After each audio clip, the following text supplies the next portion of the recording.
Hello दोस्तों, खुद से जीतने वालों को मेरा सलाम। बीए करने के बाद छोटे से शहर में कोई अच्छी नौकरी नहीं है। इस कड़वे सच के साथ ग्रेजुएशन के आखिरी साल में 3 दोस्तों की नींद खुली। काफ़ी सोच विचार करने के बाद तीनों ने निश्चय किया कि शहर जाकर किसी अच्छी कोचिंग के मार्गदर्शन में तैयारी करेंगे और 1-2 साल के अंदर अच्छी जॉब लेकर रहेंगे। पहला मोड़ बोरियत के पीछे कारण क्या है? जल्द ही तीनों ने शहर जाकर क्लासेस ज्वाइन कर ली। एक तरह की तपस्या थी।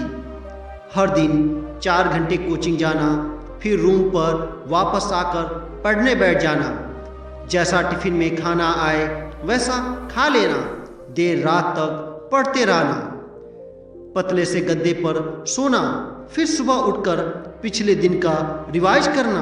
तीनों को एक दूसरे का सहारा था। वे एक ही कमरे में रहते और मन लगाकर पढ़ते। शुरुआत में पढ़ाई आसान थी। नया कोर्स और नई चीज़ें सीखने का जोश था, लेकिन धीरे धीरे राहुल इस रूटीन से बोर होने लगा। वो पढ़ाई छोड़कर मोबाइल पर देर रात तक वेब सीरीज देखता। मन नहीं लगता तो सुबह बहुत देर तक न्यूज़पेपर पढ़ता रहता। साथ में कोर्स भी कठिन होने लगा, जिस कारण राहुल एकदम से काफ़ी पीछे हो गया। राहुल ने मदद मांगी तो प्रकाश और सुमित ने समझाया कि तुम्हें बोरियत कोर्स या पढ़ाई के कारण नहीं हो रही। बोरियत इसलिए हो रही है क्योंकि तुम खुद को लगातार बेहतर होने के लिए चैलेंज नहीं कर रहे हैं। तुम्हें खुद की प्रोग्रेस नहीं दिख रही, इसीलिए तुम तैयारी से इंटरेस्ट खो रहे हो। राहुल तीनों में सबसे होशियार था, लेकिन आज उसे प्रकाश की समझदारी ने चौंका दिया। उसने देखा कि होशियार होने के कारण वह अक्सर चीज़ों से इंटरेस्ट खो देता है, फिर आलस के चलते पीछे रह जाता है। राहुल ने निश्चय किया कि मुझे बोरिंग चीज़ें पढ़ने में दिक्कत हो रही है, तो मैं इसी सब्जेक्ट के फ्लैश कार्ड्स बनाकर समय समय पर रिवाइज करूंगा और इसी कमजोरी को अपनी ताकत बना लूँगा। जब राहुल ने ऐसा करना शुरू किया तो उसने देखा कि असली क्रोध तब होता है जब इंसान खुद को बार बार चैलेंज करता है। इसके बाद राहुल ने निश्चय किया, जब भी रुकावट आएगी तब मैं अपने लिए कठिन टारगेट सेट करके खुद को और चैलेंज करूंगा और लगातार खुद को बेहतर करने की मानसिकता बना लूंगा। तीनों दोस्तों ने कठिन सिलेबस को प्लानिंग के साथ संभालना शुरू किया और दोबारा पूरे जोश के साथ तैयारी में जुट गए। दूसरा मोड़ कोविड की लहर। वायरस के साथ निगेटिविटी वो भी फिल्टर करना जरूरी है। राहुल अपने लिए अलग से टेस्ट पेपर भी ले आया। सब कुछ ठीक चल रहा था, तभी एक दिन खबर मिली कि कोविड की लहर के कारण सभी कोचिंग कुछ दिनों के लिए बंद कर दी गई है। सबसे पहले कुछ समझ आता कि इन सब का भविष्य पर क्या असर पड़ने वाला है। तीनों दोस्त घर की ओर निकल गए, क्योंकि खबर थी कि अनिश्चित काल के लिए छुट्टी होने वाली है। जब घर पहुंचे तो लोगों ने पूछा, तुम लोग के साथ बहुत गलत हुआ, अब तो तुम लोग क्या करोगे? तीनों ने अभी कुछ दिन पहले ही कोचिंग में भारी भरकम फीस जमा कराई थी। उसकी चिंता तो थी ही, साथ में लोगों के नेगेटिव प्रश्न सुनकर तीनों ने लक्ष्य से नज़र हटा ली। नज़र हटाते ही सारी तैयारी कोविड के दूध में खोने लगी। तीनों चिंता के जाल में फंस गए। इस चिंता में तीनों ने खुद को पढ़ना, रिवीजन करना भी छोड़ दिया। कुछ ही दिनों में कोचिंग की तरफ से ऑनलाइन क्लासेस भी शुरू हो गई, पर शिकायत और विक्टिम माइंडसेट के कारण तीनों को टॉपिक समझ में आने में दिक्कत होने लगी। इन्होंने कई दिनों से रिवाइज भी नहीं किया था। तीनों अक्सर शिकायत करते कि हमारे पैसे फंस गए हैं, कितना सारा सिलेबस बाकी है, अब यह सब कैसे होगा। अच्छी भली तैयारी चल रही थी। ऑनलाइन क्लासेस में ठीक से फोकस नहीं कर पाते, डाउट पूछने का मौका नहीं मिलता। कोविड ने सब खराब कर दिया। एक दिन सुमित ने दोनों दोस्तों को बुलाया और कहा, दोस्तों अगर समस्या आई है तो इसके लिए आई है और सबके लिए आई है, लेकिन शिकायत करके हम केवल खुद को कमज़ोर बना रहे हैं। हमें कोविड से दिक्कत नहीं है, असल में हम बदलाव के साथ आए नए चैलेंज को स्वीकार नहीं कर पा रहे हैं, इसीलिए शिकायतें कर रहे हैं।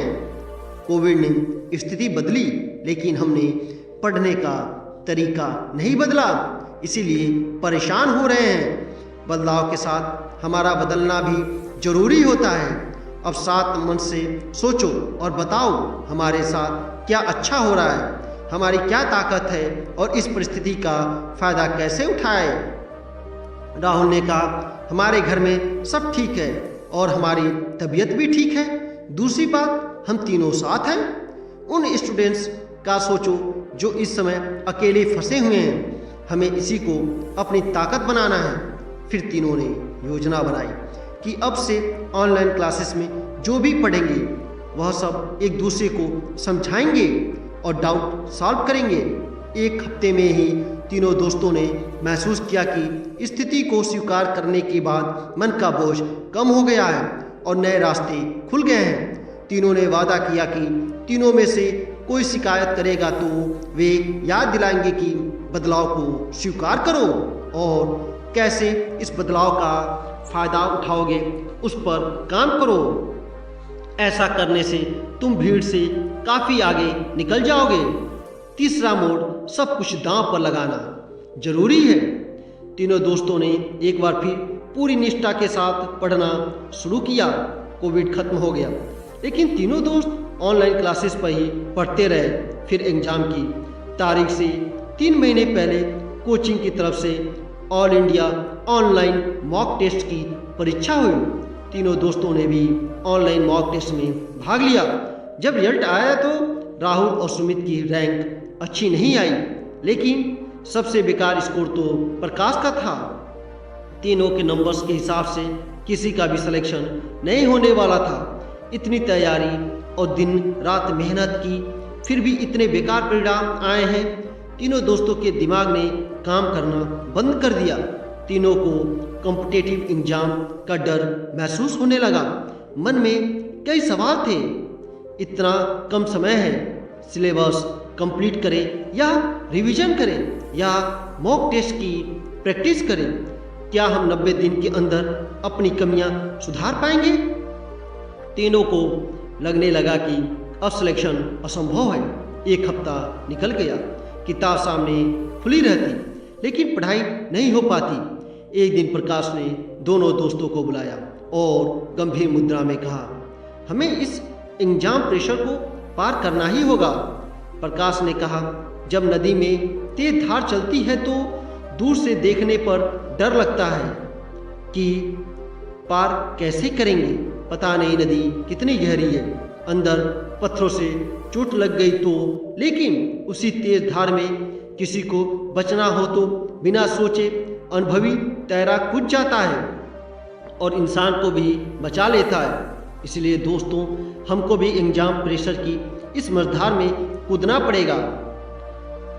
कैसे होगा, क्या होगा, एग्जाम क्लियर कर पाएंगे या किनारे खड़े रहकर तो कभी पता नहीं चलेगा। बस कूद जाओ और अपना सब कुछ लगा दो।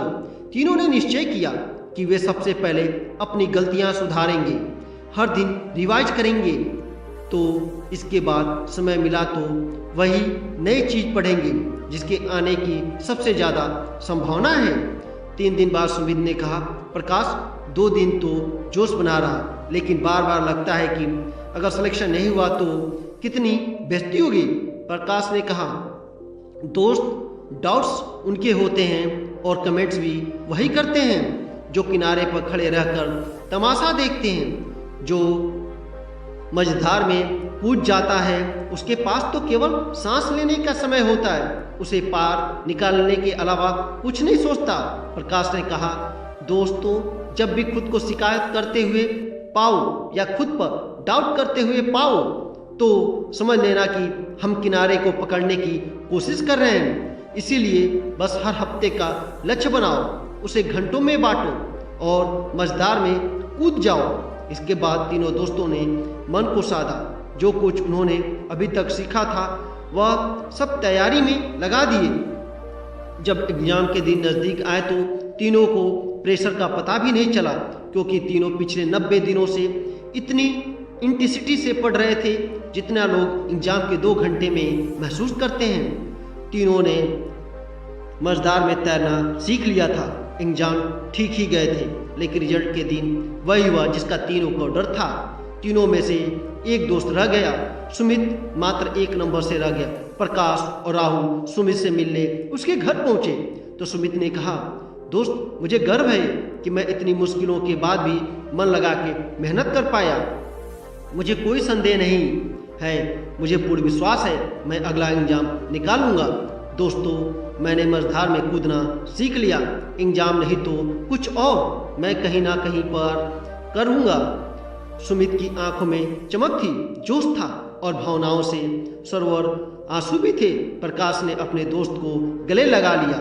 वह सुमित का आत्मविश्वास, अंतर्मन की शक्ति देखकर समझ गया था कि अब जीवन में सुमित कुछ असाधारण ही करेगा। भले ही सुमित सिलेक्ट ना हुआ हो, लेकिन उसने अपने अंदर उस नकारात्मक आवाज को जीत लिया है जो अन्य लोगों को पूरे जीवन जकड़े रहती है। दोस्तों, कहानी से 4 लेसन है। पहला लेसन, रुको मत, लगातार चैलेंज करते रहो, सतत आगे बढ़ते रहो। हर दिन खुद को चैलेंज करो। अपना जीवन खुद कठिन बना लो तो कठिनाई आसान लगने लगेगी और बोरियत में छू नहीं पाएगी। दूसरा लेसन, तत्काल बदलाव स्वीकार करो। स्वीकार करते ही मन का बोझ खत्म हो जाता है। आप विक्टिम माइंडसेट से बाहर निकलते हो। फिर आपके दिमाग को नए आइडिया सोचने की जगह मिलती है और आप नए एक्शन ले पाते हो। तीसरा लेसन, हर कठिनाई आपको बेहतर बनाती है। मन लगाकर कर्म करने के बाद ही हमें समझ में आता है कि हम कठिनाई, हर गलती हमें बेहतर बनाती है। जो लोग हाथ पर हाथ रखे रहते हैं वह इस सीख को कभी नहीं अनुभव कर सकते, कभी आत्मसात नहीं कर सकते कि हर कठिनाई उन्हें बेहतर बना रही है। और बिना अनुभव के यह सब केवल बातें हैं। इसीलिए लेसन 4, कूद जाओ। स्वामी विवेकानंद जी कहते हैं कि अपनी क्षमता के कारण लक्ष्य को छोटा मत बनाओ, बल्कि अपनी क्षमताओं को बढ़ाकर उच्च लक्ष्य के बराबर बना लो। कैसे होगा, क्या होगा, मैं कमजोर हूँ, समय इतना कम है, सोचने के बजाय लक्ष्य की ओर बढ़ चलो। किसी एग्जाम, किसी चुनौती का आपको पहले से कुछ पता नहीं होता।